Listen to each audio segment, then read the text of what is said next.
May buntag sa tanan. Niyan sab inyong igsuon Dodong Boy Sir. Hangyo sab ko ninyo nga inyo pong ubanan karon magampo ta atong dagkutan ni suga sa atong pagsalig pagtuo.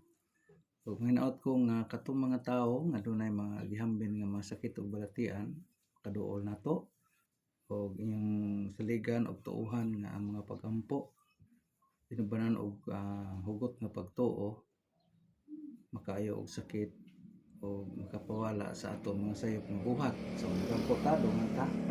Dungan ko ninyo magampo ta. Litukon ang itudlo ni Kristo sa ang pag-ampo og Dios Ama, dagkutan natin ang suga sa atong pagsalig pagtuo. Bani ko ninyo karon sa buntagon nato nga mga pagpangaliya. So bani ko sa ngalan sa Amahan, sa Anak ug sa Dios nga Espiritu Santo. Ama namo nga naka sa langit, pagkaygon ang imong ngalan, magud kanamo ang imong ngalan. Matuman imong pagbuot dinhi sa utag na imong sa langit. Ang kalanon namo sumtag adlaw, ihatag mo kanamo karon adlaw. Sa ito kami sa sala. Mayon nga nakapasaylo usab kami sa nakasalat kanamo, ug dili mo kami tubyan sa mga balay. Tinunuan luwasa kami ug sa mga daotan.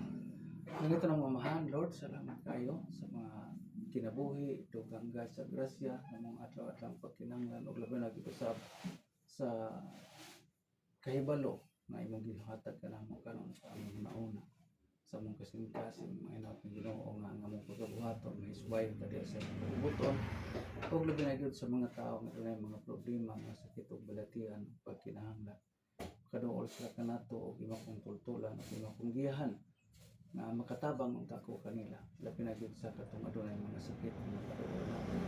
Lord, ikaw ra ang makaayos sa ilang tagsa sa kabalatian ug ako igo lamang akong instrumento aron ako kahatag kanila ideya kung ang sahon nato pagpangamuyo diha kanimo. Usa niya Lord akong ihalad niya kung nabiling kinabuhi diha sa pagpangalagad kanimo ug labi na usab sa akong pagsumat. Usa kaning tanan mahimo lang unta Lord kay may garantiya ug imo akong gabayan sa matag-utang akong pagkabuhaton ug panalipdan ko nimo sa mga dili mga maayong buhat ug labi na gyud sa mga tawo nga kaniya nakig-uban kanako amping taon sila ang gugma unta panagiusa ug labi na gyud sa among nasod ginaot ko Lord na imong hatagan ug kalinaw ug panagiusa gumikan sa gugma nga diyan gitudlo ni Kristo nga kanamo kani Ginoo among pangamuyo ug pasalamatan sa ngalan ni Kristo imong anak ang nagtulungan sa ngalan sa Ama sa anak. Okay, so salamat kayo ako mga